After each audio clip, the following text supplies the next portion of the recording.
پھر دل کے کانوں سے اللہ اکبر حضرت غازی عباس کی شہادت سنیں، باب الحوائج قمر بنی ہاشم کی شہادت سنیں۔ ہمارے یہاں یہ ہمارے بزرگوں نے صوفیہ نے فرمایا ان لوگوں کے نام اور شہادت کو سنتے وقت جو مرادیں دل میں لی جاتی اللہ پوری فرما دیتا ہے۔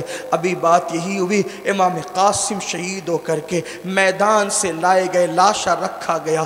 ادھر سکینہ نے عباس سے کہا چچا آپ سے جب بھی میں نے جو مانگا آپ نے مجھے عطا کیا، میرے چچا آپ کی سکینہ پیاسی ہے، بھیا علی اصغر پیاسا ہے، چچا تھوڑا سا پانی لا دو، تھوڑا سا پانی لا دو چچا، ہم آپ کے بڑے احسان مند ہیں اور مزید احسان مند رہیں گے، اس لیے کہ میرا بھیا پیاس کی وجہ سے کبھی پیروں کو پھیلاتا ہے، کبھی پیروں کو سمیٹتا ہے، کبھی مٹھیوں کو کھولتا ہے، کبھی مٹھیوں کو بند کرتا ہے، چچا تھوڑا سا پانی لا دیں آپ۔ حضرت عباس علمدار نے جو ہے مشکیزہ کندھے پہ ڈالا، 2 لوٹے ہاتھ میں لیے اور اس وقت حضرت امام سے کہا آقا مجھے اجازت دے کہ میں میدان میں جاؤں۔ حالانکہ کئی بار یہ میدان میں لڑکے جا کے آ چکے تھے، تاریخ میں آتے جا کے آ چکے تھے۔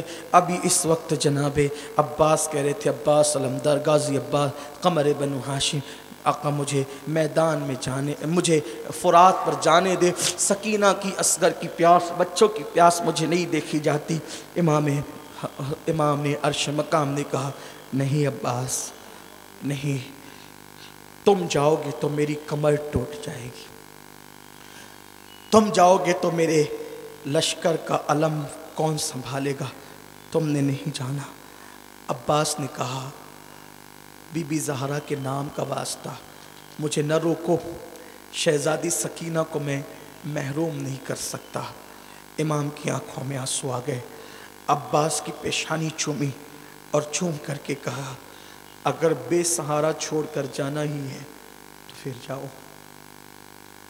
عباس کی آنکھوں میں آنسو آ گئے۔ جس نے ہزاروں کا لشکر دیکھ کر کبھی نہ رویا، ایک جملے نے عباس کو رلا دیا۔ عباس گھوڑے پر بیٹھے، مشکیزہ کندھے پہ ڈالا، ہاتھ میں تلوار لی اور نکلے۔ ہزاروں کا دستہ فرات کے کنارے پر ہے، کتے پانی پی سکتے ہیں، سور پانی پی سکتے ہیں، خنزیر سور پانی پئیں، چرند پئیں، جانور پئیں، سب پئیں، کافر پئیں، یہودی نصرانی مشرکین سب پئیں، سب کو اجازت ہے پانی پینے کی۔ کون نہیں پی سکتا؟ ساقی کوثر کے نواسے نہیں پی سکتے۔ پیرا لگا دیا گیا ہے، ہزاروں کا پیرا، ایک قطرہ نہیں دیں گے ان کو، بھوکے پیاسے یہ ہیں، پانی پی لیں گے تو انجام کیا ہوگا۔ عباس نے تلوار چلائی۔ کہتے ہیں جناب عباس کا قد اتنا اونچا تھا کہ وہ اونٹ کی پیٹھ پہ ہاتھ رکھ سکتے، جب کھڑے ہوتے تو اونٹ کی پیٹھ پہ ہاتھ۔ عباس 34 سال کی عمر ہے، 26 ہجری میں 4 شعبان کو پیدا ہوئے حضرت عباس، اور اس وقت ان کی عمر 34 سال کی، لیکن اتنی پھرتی سے لڑتے تھے کہ بس میں ان کی زندگی پر اگر گفتگو ہو تو ایک طویل وقت جو ہے وہ انہی کی زندگی بیان کی جا سکتی ہے۔ بہرحال جب انہوں نے لڑائی کی، لڑتے لڑتے وہ فرات میں پہنچے، گھوڑا لے کر فرات میں پہنچے، اترے، مشکیزہ بھرا، کندھے پہ ڈالا، ہاتھ میں پانی لیا، ہاتھ میں پانی لے کر پینا چاہتے تھے کہ ضمیر نے کہا عباس نبی کے نواسے پیاسے ہیں یہ علی کے بیٹے، لیکن سیدہ فاطمہ کی نسبت سے وہ لوگ نواسے ہیں نا، اسی لیے عباس نے ساری زندگی امام حسین کو کبھی بھائی نہیں کہا۔ اور حضرت ام بنین کہتی تھی میں بھی علی کی بیوی ہوں لیکن فاطمہ کی کنیز ہوں، بیوی علی کی ہوں مگر فاطمہ کی کنیز ہوں، اس لیے کہ فاطمہ کی سوکن ہونے کا دعویٰ کون کر سکتا ہے؟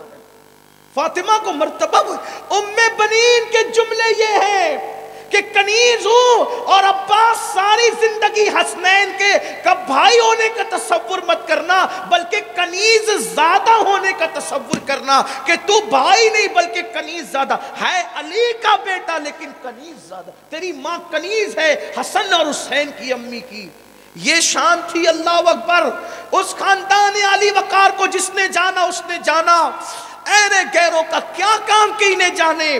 ارے جو ان کو جان لیتے ہیں پھر جبریل جیسے بھی اجازت کے بغیر گھر میں نہیں آتے۔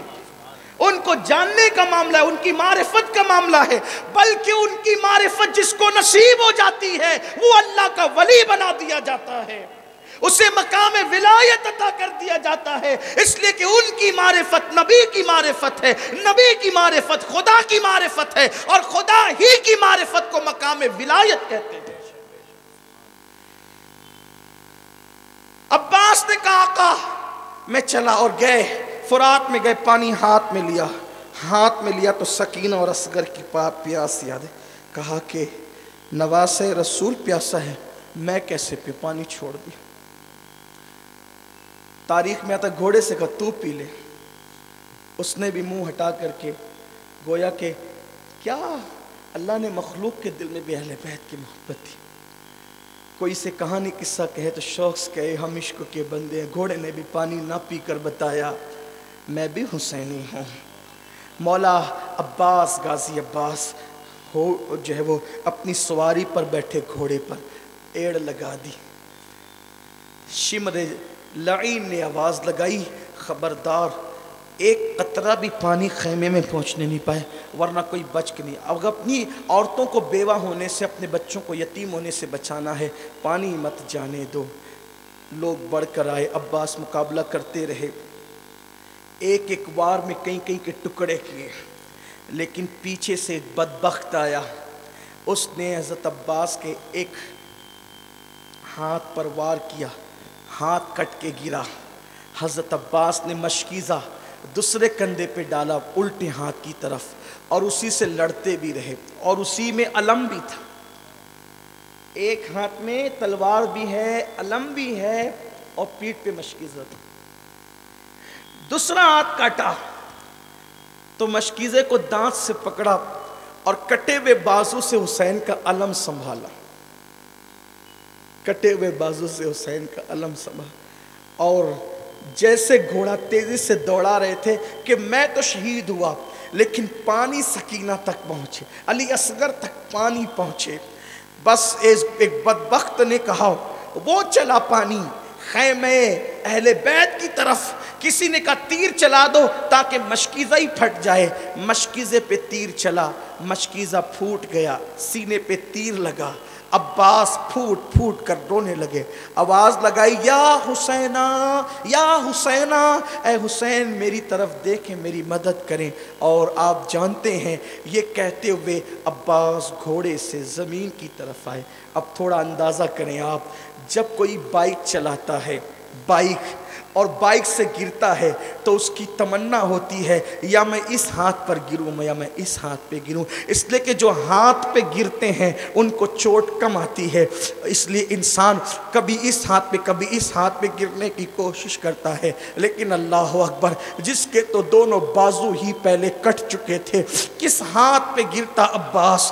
حضرت عباس جیسے ہی گھوڑے سے زمین پر آئے، حضرت امام علی مقام علی جدی والی سلام کی چیخ نکل گئی، اور آپ جو ہے پیدل دوڑے اور کہنے لگے ہائے عباس ہائے عباس۔ آپ نے گھوڑا بھی نہیں لیا، پیدل دوڑے، جیسے امام جو ہے وہ دوڑتے ہوئے گئے تو دیکھا کہ عباس کے دونوں بازو کٹے ہیں، پرچم زمین پہ گرا ہوا ہے۔ مولا نے دونوں بازو کو اٹھا کے سینے سے لگایا اور زاروں قطار رونے لگے اور کہتے تھے آج حسین کی کمر ٹوٹ گئی، آج حسین کی کمر ٹوٹ گئی، آج حسین کی کمر ٹوٹ گئی۔ یہ کہتے ہوئے مولا حسین حضرت عباس کے پاس پہنچے، عباس کے چہرے پہ ہاتھ پھیرا، ان کا وجود اپنی گود میں لیا۔ عباس نے آنکھیں کھولی، آنکھیں کھول کر کے امام نے کہا عباس کوئی تمنا ہو تو پیش کر دو۔ عباس نے کہا آقا میرے لاشے کو خیمے میں مت لے جانا، آپ کو واسطہ آپ کی امی فاطمہ کا، میرے لاشے کو خیمے، سب کے لاشے آپ نے خیمے میں جمع کیے، مجھے خیمے میں مت لے جانا، مجھے یہی چھوڑ دے، آپ کو آپ کی امی کا واسطہ۔ امام نے کہا عباس تیرا لاشا دشمن کے حوالے کیسے کر دو؟ کہا دشمن کے حوالے کر دے، کوئی پرواہ نہیں ہے، لیکن میں سکینہ کو منہ نہیں دکھا سکتا، کیونکہ میں نے سکینہ سے وعدہ کیا تھا کہ میں تیرے لیے پانی ضرور لاؤں گا۔ میرے آقا حسین جب میرے ہاتھوں کو سکینہ خالی دیکھے گی تو اس کو بڑی تکلیف ہوگی، اس لیے میرا لاشا یہی چھوڑ دے، کم سے کم جتنی دیر تک کہ میرا لاشا سکینہ کی نظروں سے اوجھل رہے گا اتنی دیر تک سکینہ کو صبر تو رہے گا کہ چچا گیا ہے، ابھی آئے گا، ابھی آئے گا، ابھی آئے گا، مایوس تو نہیں ہوگی۔ اللہ اکبر۔ امام علی مقام کو یہ کہا اور پھر کہا میری شہادت کی خبر میری سکینہ کو مت دینا ورنہ وہ مایوس ہو جائے گی۔ یہی جملہ آخری تھا اور عباس نے آنکھیں بند کر لی۔ کہتے ہیں مورخین لکھتے ہیں، علامہ کاشفی نے لکھا ہے کہ پھر اس کے بعد امام مجبوراً فاطمۃ الزہرا کے واسطے پہ مجبور ہو گئے اور عباس کا لاشا وہیں پر چھوڑ دیا۔ اسی لیے آپ دیکھیں گے کہ کربلا میں شہداء کے سب کے لاشیں ایک ساتھ ہے، لیکن حضرت عباس کا جو ہے وہ مزار مبارکہ کچھ دور پر ہے، یعنی میدان کربلا جہاں تھا، میدان کربلا جہاں تھا وہیں پر جناب عباس کا مزار مقدس بھی موجود ہے۔ حضرت عباس کی شہادت ہو گئی۔ امام حسین جب عباس کی شہادت ہوئی تو اپنی کمر پہ ہاتھ رکھ کر جھکے ہوئے بدن سے چل رہے تھے۔ زینب نے پوچھا حسین کیا ہوا؟ کہا کہ میری کمر ٹوٹ گئی ہے، میرا بھائی دنیا سے چلا گیا، میری کمر ٹوٹ گئی۔ صرف زبان سے نہیں کہا، واقعی اس کا اثر کمر پہ محسوس کیا امام نے۔ امام کہتے ہیں